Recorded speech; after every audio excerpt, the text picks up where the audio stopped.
Europe में मध्य युग के दौरान हुन पश्चिम की ओर बढ़ रहे हैं और हर जगह युद्ध और विनाश फैला रहे हैं। बरगंडी का राज्य जीवित रहने के लिए लड़ रहा है और अब राजा को अपनी सेना के साथ सीमा की रक्षा के लिए निकलना पड़ता है।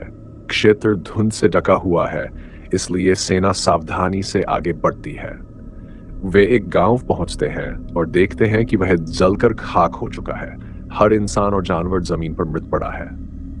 अचानक एक घोड़ा वहां से गुजरता है और एक छिपे हुए दुश्मन सैनिक का पर्दाफाश करता है।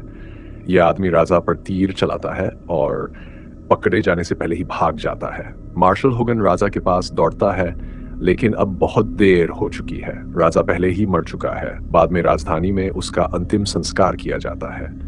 होगन अपराध बोध से भर जाता है और अपने बचपन के बारे में सोचता है। बचपन में वह एक भयंकर दैत्य के हमले से कुछ घावों के साथ ही बच पाया था और तब राजा ने उसे अपने संरक्षण में ले लिया था। बाद में जब होगन प्रशिक्षण ले रहा होता है, राजकुमारी क्रीमहिल्ड उसे भरोसा दिलाती है कि यह उसकी गलती नहीं थी और वह अब भी परिवार का हिस्सा है। जल्द ही राजकुमार गुनार सिंहासन पर बैठता है और स्थिति पर चर्चा के लिए सभा करता है, क्योंकि राज्य चारों ओर से दुश्मनों से घिरा हुआ है। वे सहयोगियों के लिए बेताब है, इसलिए गुनार तय करता है कि उसकी बहन की शादी लोम्बार्डी के राजा से होगी। होगन ये खबर क्रीमहिल को देता है और वह बिना हिचकिचाहट अपना कर्तव्य निभाने के लिए राजी हो जाती है, लेकिन यह साफ झलकता है कि यह उसके लिए कष्टदायी है।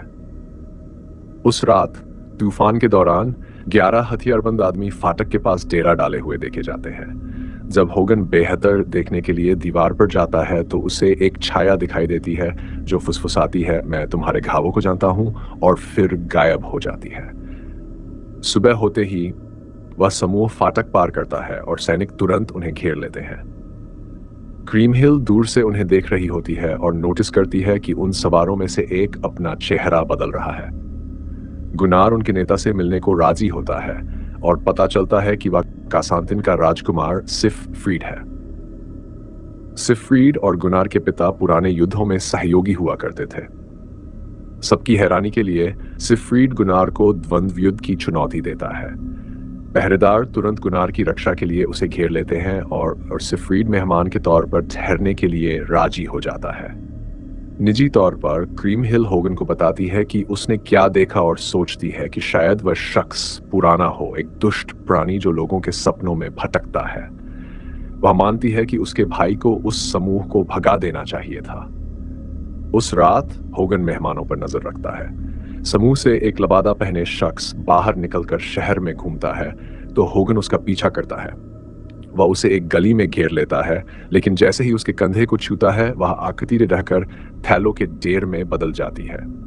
इसी बीच सिगफ्रीड इतना पी चुका होता है कि सड़क पर जाकर उल्टी करने लगता है। होगन उसके पास जाता है और कहता है कि वह राज्य छोड़ दे। उसके बाद होगन सोने चला जाता है और उसे लगातार डरावने सपने आने लगते हैं। अस्तबल में खून से घिरे उस रहस्यमयी मेहमान को देखकर होगन उसे कहता है कि उसे डर नहीं लगता और समझाता है कि पुराने लोग उससे सब कुछ छीन चुके हैं, यहां तक कि उसका डर भी। वह अस्तित्व कहता है कि उसे होगन के जख्मों और उनके कारणों के बारे में सब पता है। यह सुनकर होगन को बचपन की याद आती है, जब उसने अपने माता पिता को ड्रैगन के हमले में खो दिया था। सुबह होते ही होगन को पता चलता है कि नौकरों ने भी उस लबादा पहने व्यक्ति को अस्तबल में देखा था और कुछ घोड़े मृत पाए गए हैं। जीवित बचे लोग घबराए हुए हैं और क्रीमहिल अपने प्यारे घोड़े को शांत करने की कोशिश करती है, लेकिन वह रस्सी तोड़कर भाग जाता है।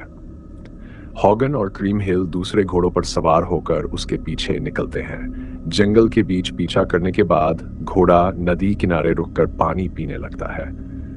क्रीमहिल उसके पास जाती है और उसे सहलाने की कोशिश करती है, लेकिन घोड़ा फिर डरकर बेकाबू हो जाता है और उसका हाथ घायल कर देता है, फिर भाग निकलता है। होगन उसका घाव ठीक करता है और इसी दौरान क्रीमहिल स्वीकार करती है कि वह आने वाली शादी से खुश नहीं है। कुछ समय बाद सिगफ्रीड गुनार से कहता है कि वह यात्रा पर जा रहा है, क्योंकि वल्करीज की रानी ब्रूनहिल्ड ने उसे सपने में बुलाया था। कहा जाता है कि उसके पास ऐसी शक्ति है कि वह बिना मिले ही दुनिया भर के पुरुषों पर जादू कर सकती है। माहौल तनावपूर्ण हो जाता है, लेकिन अचानक सिगफ्रीड हंस पड़ता है और कहता है कि यह कहानी मजाक थी। फिर वह इस बात की शिकायत करता है कि भोजन की मेज पर औरतें नहीं हैं। शाम को सिगफ्रीड क्रीमहिल के कमरे में घुस जाता है। वह कहता है कि बहुत सुंदर है, लेकिन क्रीमहिल उसे बताती है कि उसमें कोई सम्मान नहीं है और उसे भटका हुआ आत्मा कहती है, जिससे वह बाहर जाने को मजबूर हो जाता है। इसी बीच हॉगन गुनार से कहता है कि उसे यह विवाह सही नहीं लगता और भरोसा दिलाता है कि उनकी सेना पहले ही काफी मजबूत है। गुनार उस पर विश्वास करता है और योजना को रद्द करने के लिए मान जाता है। वह सिगफ्रीड की कहानी को लेकर भी चिंतित है, क्योंकि उसे नहीं लगता कि यह झूठ थी। अगली सुबह गुनार क्रीमहिल को बताता है कि उसे शादी नहीं करनी पड़ेगी, वह खुशी से उसे गले लगा लेती है। रानी हॉगन से कहती है कि उसकी बेटी तो ही राज्य के लिए बलिदान देने को तैयार थी और वह सोचती है कि क्या हॉगन भी ऐसा करने में सक्षम है। कुछ समय बाद हॉगन अपने सैनिकों के साथ प्रशिक्षण कर रहा होता है। तभी सिगफ्रीड अपने आदमियों के साथ वहां आता है। उनकी मारपीट एक तरह से सड़क की लड़ाई जैसी लगती है, न कि प्रशिक्षित योद्धाओं जैसी। सिगफ्रीड यह भूल जाता है कि यह असली युद्ध नहीं है और अपने ही एक आदमी को बेरहमी से पीट देता है। बाकी लोग उसे रोकते हैं, जबकि वह पागलों की तरह हंसता रहता है। फिर वह स्थानीय सैनिकों से नए प्रतिद्वंदी की मांग करता है, तो हॉगन आगे बढ़ता है। सिगफ्रीड उस पर भाला फेंकता है, लेकिन हॉगन आसानी से उसे पकड़ लेता है। हॉगन उससे कहता है कि वे युद्ध की तैयारी कर रहे हैं, इसलिए सिगफ्रीड को अपने खेल कहीं और ले जाने चाहिए। उसी समय एक घोड़ा दौड़कर आता है, जिसकी पीठ पर एक मृत शरीर बंधा होता है। नजदीक से देखने पर पता चलता है कि वह सीमा के पास के एक गांव का आदमी है, जिसकी छुरा घोंपकर हत्या की गई थी। कुछ ही देर बाद गुनार को सूचना दी जाती है। सैक्सन और डेन। सैक्सन अब उनके खिलाफ हो गए हैं। राजधानी फिलहाल सुरक्षित है, लेकिन बाकी बरगंडी जलकर राख हो जाएगी। गुंटर सहयोगियों के लिए इतना बेताब हो जाता है कि वह होगन से कहता है कि वह सिगफ्रीड के समूह से गठबंधन कर ले, भले ही होगन इस विचार से सहमत न हो। जब होगन सिगफ्रीड को खोजने निकलता है, तो वह एक लबादा पहने रहस्यमय आकृति को छिपते हुए देखता है और जमीन पर कुछ चीजें पाता है जो किसी अनुष्ठान का हिस्सा लगती है। अंततः वह रहस्यमयी लबादा वाला व्यक्ति खुद को अल्बेर के रूप में प्रकट करता है और जोर देकर कहता है कि वह जानता है कि होगन को वे घाव किसने दिए। अल्बेर समझाता है कि सिगफ्रीड ने अकेले ही ड्रैगन से लड़ाई की और उसे मार गिराया। फिर उसने उसके खून में स्नान किया, जिससे वह अजेय हो गया, लेकिन एक पत्ता उसकी पीठ पर गिरा और उस हिस्से की त्वचा पर खून नहीं लग पाया। यही सिगफ्रीड की एकमात्र कमजोरी है। अल्बेरिक को ड्रैगन की हड्डियों से तलवार बनाने के लिए काम पर रखा गया है। वह होगन पर चिल्लाता है कि उसने सिगफ्रीड को किले में रुकने दिया, कहते हुए कि अब उसे वही मिल गया जिसकी वह तलाश कर रहा था, एक परिवार। चैपल में गुंटर की प्रार्थनाएं सिगफ्रीड और उसके आदमियों द्वारा बाधित हो जाती हैं। सिगफ्रीड अपनी तलवार गुंटर के हाथ में रखता है और कहता है कि वह उसके लिए हत्या करेगा। जब होगन उन्हें खोजने आता है, तो वह देखता है कि गुंटर घोषणा कर रहा है कि सिगफ्रीड अब उनका सहयोगी है। बाद में होगन युद्ध पर जाने से पहले क्रीमहिल से विदा लेने जाता है। वह उससे पूछती है कि उसने उसे शादी से क्यों बचाया, जबकि राज्य को सहयोगियों की जरूरत थी, लेकिन होगन उत्तर देने से इनकार कर देता है।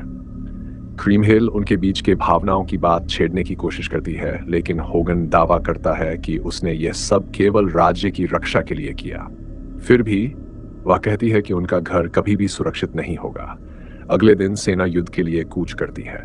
जब वे रात को डेरा डालते हैं, तो होगन अपने आदमियों के साथ रणनीति पर चर्चा करता है। वह बताता है कि सैक्सन और डेन बहादुर तो हैं, लेकिन उनमें अनुशासन की कमी है और उन्हें उनकी अराजकता का फायदा उठाना होगा। सिगफ्रीडू बजाता है और बैठक छोड़कर जंगल में आराम करने चला जाता है। गुंटर उसके पास आता है और उससे वल्किरी की कहानी के बारे में किरानी उसके भीतर इधर के योद्धा को पुकारती। आधी रात में सिगफ्रीड घोड़े पर सवार होकर अकेले ही दुश्मन पर हमला कर देता है। सुबह होते ही हर कोई यह देखकर चौंक जाता है कि वह सैक्सन राजा का सिर लेकर वापस लौट आया है। वह समझ जाता है कि अब सैक्सन उसके पीछे आ रहे हैं और बिना नेता के अराजक हो गए, इसलिए इस मौके पर उन्हें उन पर हमला करना चाहिए। सेना उत्साहित हो जाती है और होगन की चिंताओं को नजरअंदाज करते हुए सिगफ्रीड का अनुसरण करती है। जल्द ही जंगल में भयंकर युद्ध छिड़ जाता है। होगन हर उस दुश्मन को मार देता है जो उसके बहुत पास आता है, लेकिन उसका ध्यान अपने राजा को खोजने पर अधिक रहता है। सिगफ्रीड बिना दया और बिना कवच के लड़ता है, जो सभी पर गहरी छाप छोड़ता है। उसके युवा सैनिक का हेलमेट खो गया था और वह मरने ही वाला था। तभी वह आगे कूदता है और तुरंत हमलावर को मार देता है, फिर अपना हेलमेट अपने दोस्त को पकड़ा देता है। लड़ाई जारी रहती है और दोनों सेनाओं के लोग चारों ओर मरते जा रहे हैं। होगन देखता है कि उसका सबसे अच्छा धनुर्धर गिर गया है और वह उसकी मदद करने की कोशिश करता है, लेकिन तभी दुश्मनों का झुंड उसे भी घेर लेता है। वह केवल देख सकता है कि कैसे उसका धनुर्धर वार करके मार दिया जाता है। इस ध्यान भटकाव का फायदा उठाकर एक प्रतिद्वंदी होगन के चेहरे पर वार कर देता है, जिससे उसकी बाईं आंख चली जाती है। होगन तुरंत उस हमलावर को मार गिराता है, लेकिन खुद भी गिर पड़ता है। तभी डेन राजा उसकी ओर बढ़ता है, जबकि अल्ब्रिक कोने से देख रहा होता है। अचानक सिगफ्रीड कूदकर राजा को भी मार डालता है, इससे पहले कि वह होगन तक पहुंच पाता। होगन बेहोश हो जाता है। जब वे राजधानी लौटते हैं, लोग सिगफ्रीड का नाम लेकर उसका स्वागत करते हैं, जीत दिलाने के लिए आभारी होते हैं। सिगफ्रीड उन पर खुद को लुटा देता है और इस ध्यान का आनंद लेता है। इसी बीच क्रीमहिल होगन की देखभाल कर रही होती है, जो अभी भी बेहोश है। झुंझलाकर वह सिगफ्रीड को ढूंढने निकलती है और उसे शराब पीते हुए पाती है। वह उसे डांटती है कि वह गिरे हुए सैनिकों की सुबह को अशांत कर रहा है, लेकिन सिगफ्रीड कहता है कि मौत युद्ध का हिस्सा है। वह सोचता है कि गिरे हुए योद्धाओं को चुप्पी से नहीं बल्कि जश्न से सम्मानित करना चाहिए। जब वह होगन के बारे में पूछता है तो क्रीमहिल मानती है कि वह मर भी सकता है। तब सिगफ्रीड कहता है कि अल्बेर्ट उसकी मदद कर सकता है। कुछ देर बाद अल्बेर्ट होगन के घावों की देखभाल करता है और उसके शरीर पर एक रहस्यमयी चिन्ह बनाता है, साथ ही सच्चाई उजागर करता है। पता चलता है कि होगन की बचपन की कहानी झूठ थी। होगन एक दूसरे राज्य से आया था, जिसे गनर के पिता ने आक्रमण कर जीत लिया था। उसके माता पिता की हत्या कर दी गई थी और होगन आग में फंस गया था। तभी एक ड्रैगन आया, जिसने वास्तव में होगन को बचाया, उसे अपने पंजों में पकड़कर उड़ गया और इसी कारण उसके शरीर पर निशान बने। बाद में राजा ने इस ड्रैगन की कहानी का इस्तेमाल असली घटना छिपाने के लिए किया। जब होगन आखिरकार जागता है, वह गिरे हुए सैनिकों की कब्रों पर जाता है। सिगफ्रीड उससे कहता है कि उसे किसी बात का पछतावा नहीं है। बाद में सिंहासन कक्ष में क्रीमहिल सिगफ्रीड को पाती है, जो कहता है कि साम्राज्य हमेशा रह जाते हैं और वे उसके लिए नहीं लड़ रहे हैं। इसी कारण उसने कभी अपने पिता का सिंहासन नहीं चाहा। क्रीमहिल वास्तव में उसकी सत्ता की चाह न होने से प्रभावित होती है।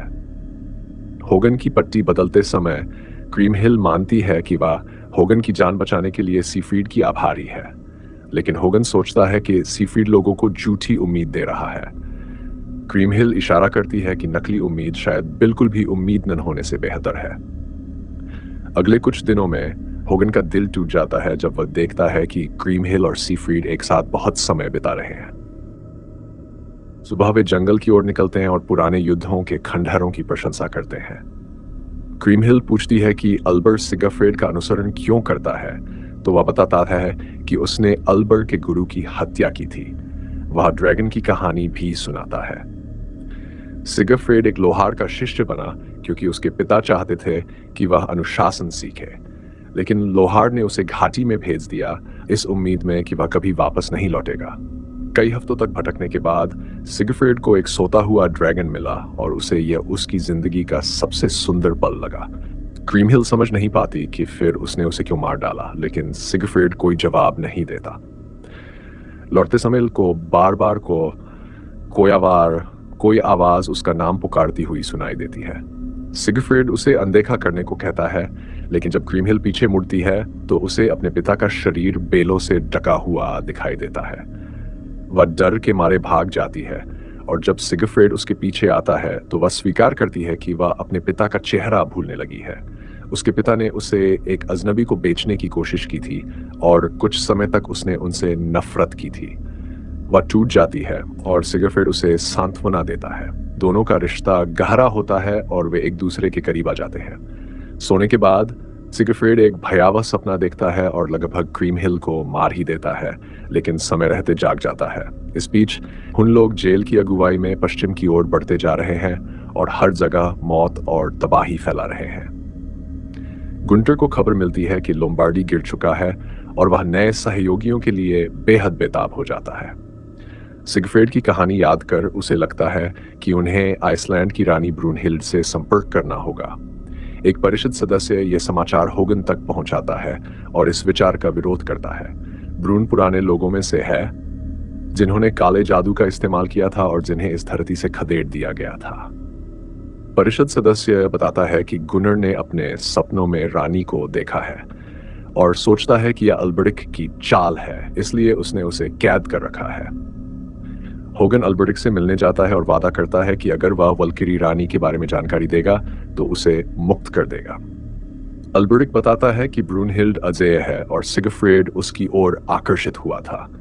उसे सपनों में बार बार उसकी आवाज सुनाई देती थी, इसलिए उसने उससे मिलने का निश्चय किया। रानी को वह पसंद आ गया और वे दोनों 1 साल तक साथ रहे। लेकिन एक दिन अचानक सिगफ्रेड बिना कुछ कहे गायब हो गया और रानी का दिल तोड़ दिया। अल्बरिक मानता है कि सिगफ्रेड आज भी उससे प्रेम करता है। जब होगन उसे आजाद करने के लिए कोठरी खोलता है तो अल्बरिक गायब हो चुका होता है। अगले दिन होगन क्रीमहिल को चेतावनी देता है कि वह सिगफ्रेड पर भरोसा न करे, लेकिन वह उसकी बात अनसुनी कर देती है और ऐलान करती है कि राजी की रक्षा के लिए वह सिगफ्रेड से विवाह करेगी। चिंतित होगन यह खबर गुंटर तक पहुंचाता है और उससे कोई शर्त रखने को कहता है। रात के भोजन पर गुंटर उस जोड़े को आशीर्वाद देता है, लेकिन एक शर्त पर, सिगफ्रेड को उसे आइसलैंड तक ले जाना होगा ताकि गुनर रानी से विवाह का प्रस्ताव रख सके। इस तरह वेल्किरीज भी उनके सहयोगी बन गई। सिगफ्रीड गुस्से से भर गया, लेकिन उसके पास मानने के अलावा कोई और चारा नहीं था। जल्द ही गुंटर और उसके आदमी एक जहाज पर निकल पड़े। शुरू के कुछ दिन का सफर शांतिपूर्ण रहा, लेकिन धीरे धीरे ठंड ने उन्हें परेशान करना शुरू कर दिया। एक रात अचानक तूफान आ गया और जहाज को संभालने के लिए नाविक संघर्ष करने लगे, जबकि सिगफ्रीड हंस रहा था। दुर्भाग्य से जहाज चट्टानों से टकरा गया और कई आदमी पानी में गिर गए, जिनमें गुंटर भी शामिल था। होगन ने अपने राजा को बचाने के लिए छलांग लगा दी। सुबह जब होगन किनारे पर पहुंचा तो वह अपने दोस्तों की लाशें देखकर टूट गया। कम से कम गुंटर जिंदा था और दोनों गले लगकर मिल गए। सिगफ्रीड और कुछ बचे हुए लोगों को खोजने के बाद समूह ने पैदल यात्रा जारी रखी। वे कई दिनों तक चलते रहे और अंततः धुंध से ढके एक इलाके में पहुंचे। पिछली यात्रा के नियम याद करते हुए सिगफ्रीड ने सबको अपने हथियार नीचे रखने को कहा। तभी सैनिकों ने उन्हें घेर लिया और सिगफ्रीड ने जनरल सेनुआ से आग्रह किया कि उसे रानी के पास ले जाए। समूह को बांध दिया गया और एक ज्वालामुखी के नीचे बने किले में ले जाया गया। जैसे ही वे फाटक से गुजरे, स्थानीय लोग उन पर चिल्लाने और मारने लगे। उनके सिर पर बोरे डाल दिए गए और वे बेहोश हो गए। जब होगन की आंखें खुलीं तो उसका बोरा हटाया गया और उसने खुद को एक बड़े कमरे में सेनुआ के साथ पाया। सेनुआ ने समझाया कि रानी का हाथ जीतने के लिए गुंटर को उससे युद्ध करना होगा। पहले भी कई लोग कोशिश कर चुके हैं और उनके खोपड़ी पास में ढेर में रखी है। इसके बाद होगन को गुंटर से मिलने की अनुमति दी गई, जिसके पास रानी द्वारा दी गई तलवार थी। गुंटर ने समझाया कि वह कहानियों जैसी बिल्कुल नहीं है और उसे उससे लड़ना पड़ेगा।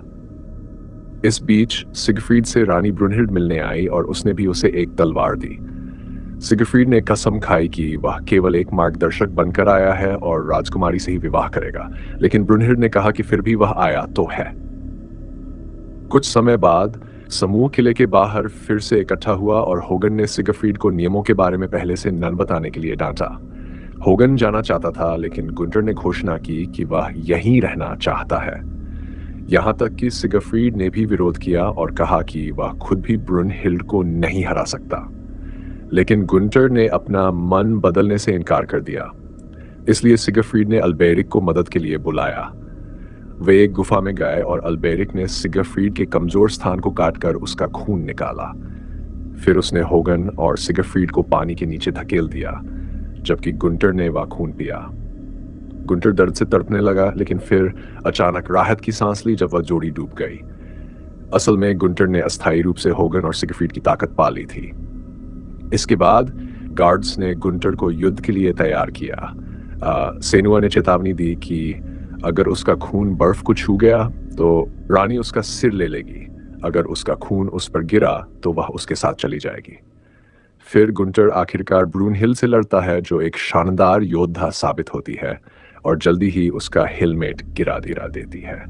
गुंटर सबको चौंकाते हुए उसके हमलों को रोकता या उनसे बचता है और अच्छा मुकाबला करता है। कई मिनटों की भिड़ंत के बाद आखिरकार बर्फ पर खून गिरता है। सबको हैरानी होती है कि यह खून ब्रूनहिल्ड की टांग पर लगे घाव से निकला है। गुंटर तुरंत शक्ति को छोड़ देता है ताकि होगन और सीफ्रीड गुफा में जाग सके। ब्रूनहिल्ड और उसकी सेना घुटनों पर गिर जाती है और अपने वादे को निभाने का संकल्प लेती है। जब जाने का समय आता है तो ब्रूनहिल्ड आंसुओं के साथ अपने देश को अलविदा कहती है। आखिरकार समूह बर्गंडी लौटता है और गुंटर तबाह हो जाता है, यह जानकर कि उसकी सेना सीमाओं को संभाल नहीं पाई। हुनों ने राज्य का ज्यादातर हिस्सा नष्ट कर दिया था। सैनिक भाग रहे थे और गांवों के लोग जबरन भर्ती से बचने के लिए छिप रहे थे। चूंकि उन्हें तुरंत अपने सहयोगियों की सेनाओं की जरूरत थी, इसलिए एक दोहरी शादी करवाई जाती है। सीफ्रीड और क्रीमहिल्ड खुशी से शादी कर लेते हैं, जबकि ब्रूनहिल्ड और गुंटर कुछ ठंडे से नजर आते हैं। ब्रूनहिल्ड पुजारी को अपना मुकुट पहनाने नहीं देती और खुद ही मुकुट पहन लेती है। बाद में जब सब लोग युद्ध की तैयारी कर रहे होते हैं तो ब्रूनहिल्ड अपनी झुंझलाहट का गुस्सा सिगफ्रीड पर निकालती है। वह पूरी सेना के सामने उसकी पिटाई कर देती है और फिर गुस्से में चिल्लाती है। बड़े युद्ध से एक रात पहले होगन देखता है कि उसके सैनिक डरे और निराश हैं। वह उन्हें उम्मीद से भरने के लिए भाषण देता है और कहता है कि वे रानी का अनुसरण करें क्योंकि वह उनकी रक्षा करेगी।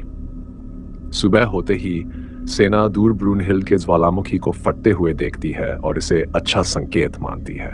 जैसे ही युद्ध शुरू होता है, ब्रूनहिल्ड आगे बढ़ती है और कोई भी उसे अनुसरण करने में हिचकिचाता नहीं। लड़ाई भयंकर होती है और मौत से मैदान भर जाता है, लेकिन ब्रूनहिल्ड की अगुवाई उनकी सेना को आसानी से जीत की ओर धकेल देती है। जेल उसकी जबरदस्त शक्ति को देखकर मजबूर होकर पीछे हट जाता है। शाम को उनकी जीत का जश्न मनाने के लिए एक बड़ा उत्सव आयोजित होता है। जब सब नाच गाना और शराब पी रहे होते हैं, तब ब्रूनहिल्ड और सीफ्रीड भी काफी नजदीक होकर नाचते हैं और फिर साथ में चले जाते हैं, जिसे होगन देख लेता है। होगन नोटिस करता है कि ब्रूनहिल्ड और सिगफ्रीड अब भी सबके सामने छेड़छाड़ कर रहे हैं। होगन सिगफ्रीड से निजी तौर पर बात करता है और समझाता है कि वह मैदानी जंग में इसे बर्दाश्त कर लेगा, लेकिन वापसी पर उसे क्रीमहिल्ड के प्रति वफादार रहना होगा। सिगफ्रीड उसे गले लगाता है और वादा करता है कि वह राजकुमारी का अच्छे से ख्याल रखेगा। अगले कुछ हफ्तों तक राज्य शांति में खुश रहता है और पुनर्निर्माण पर ध्यान देता है, लेकिन सिगफ्रीड ऊब जाता है और क्रीमहिल्ड से कहता है कि वह उसके साथ भाग चले। क्रीमहिल्ड मना कर देती है, कहती है कि वह यहीं की है। बाद में क्रीमहिल्ड होगन से पूछती है कि उसने कभी शादी क्यों नहीं की, और वह जोर देकर कहता है कि उसके पास करने के लिए और भी जरूरी काम थे। दोनों एक मीठा पल साझा करते हैं, ये जानते हुए कि वे कभी एक दूसरे के साथ नहीं हो पाएंगे। सिंहासन कक्ष में गुंटर को पता चलता है कि उसके लोग अभी भी उम्मीद खो रहे हैं, क्योंकि खेतों की देखभाल करने के लिए पर्याप्त लोग नहीं हैं। सिगफ्रीड मदद करने के लिए आगे आता है, लेकिन गुंटर को नापसंद है कि स्थानीय लोग उसे ज्यादा पसंद करते हैं और वह उसे बीच में बोलने के लिए डांटता है। बाद में गुंटर होगन से कहता है कि उसे ब्रूनहिल्ड की चिंता है क्योंकि वह उसकी अनदेखी करती है, लेकिन सिगफ्रीड को प्यार भरी नजरों से देखती है। वह सच जानना चाहता है कि क्या हुआ था, मगर होगन उसे यकीन दिलाता है कि वे सिर्फ एक बार लड़े थे। एक रात खाने के दौरान सिगफ्रीड एक परिषद सदस्य के साथ बहुत बदतमीजी करता है और उसे इतना परेशान करता है कि वह चला जाता है। गुस्से में गुंटर सिगफ्रीड पर चिल्लाता है और कहता है कि वह अब तक असली परिवार का हिस्सा नहीं बना है। जब सिगफ्रीड लड़ाई शुरू करने की कोशिश करता है तो होगन उसे रोक देता है। बाद में गुंटर देखता है कि ब्रूनहिल्ड किले से बाहर सवारी कर रही है और वह उसका पीछा करता है। अगली सुबह गुंटर होगन को बताता है कि ब्रूनहिल्ड और सिगफ्रीड गुपचुप मिल रहे हैं। लोग सिगफ्रीड को पसंद करते रहते हैं, लेकिन वह आता जाता रहता है और किसी की भावनाओं की परवाह नहीं करता। गुंटर नहीं चाहता कि सिगफ्रीड परिवार को बर्बाद कर दे, इसलिए होगन सहमत होता है कि वह वही करेगा जो राज्य के लिए जरूरी है। इस बीच सिगफ्रीड क्रीमहिल्ड से माफी मांगता है, लेकिन फिर भी वह सरायों में नशे में धुत होकर झगड़े करता रहता है। एक दिन होगन सिगफ्रीड को शिकार पर चलने के लिए आमंत्रित करता है और दोनों मिलकर एक सफेद हिरन को मार गिराते हैं। होगन के पास कई मौके होते हैं जब वह सिगफ्रीड पर छिपकर हमला कर सकता था, लेकिन वह ऐसा नहीं करता। इसके बजाय वह सिगफ्रीड को एक तलवार देता है और एक निष्पक्ष लड़ाई की मांग करता है। दोनों महान योद्धा होते हैं और कई मिनटों तक लड़ाई करते रहते हैं। वे एक दूसरे को निहत्था कर देते हैं तो मुक्कों से लड़ाई जारी रखते हैं। काफी संघर्ष के बाद होगन सिगफ्रीड का सिर पानी के अंदर दबा देता है, लेकिन सिगफ्रीड उसे पैर में चाकू मार देता है। लड़ाई जारी रहती है और सिगफ्रीड होगन को गिरा देता है, फिर तलवार उसकी गर्दन पर रख देता है। जब वह उसे मारने ही वाला होता है, गुंटर अचानक सिगफ्रीड को उसके कमजोर स्थान पर भेद देता है और उसकी जान ले लेता है। फिर होगन गुंटर से कहता है कि वह आगे निकल जाए, क्योंकि किसी को पता नहीं चलना चाहिए कि वह वहां था। उसे दिखता है कि अल्बरिक ने सब कुछ देख लिया है, लेकिन जब वह पास आता है तो उसे सिर्फ एक पेड़ दिखाई देता है। होगन शहर लौटता है और सिगफ्रीड की लाश लेकर कहता है कि उसने उसे एक द्वंद्व में हरा दिया। क्रीम हिल टूट जाती है और बताती है कि वह गर्भवती है। निजी तौर पर ब्रुनहिल भी बिखर जाती है। अंतिम संस्कार के दौरान होगन अपने किए का बचाव करता है कि उसने राज्य की रक्षा के लिए यह सब किया, लेकिन वह राजकुमारी से किसी भी सजा के लिए तैयार है। लेकिन उसे फांसी देने के बजाय क्रीम हिल उसे श्राप देती है कि वह इतना जिए कि उसे सिगफ्रीड के बेटे की सेवा करनी पड़े, जो उसकी मौत से भी बड़ा दुख होगा।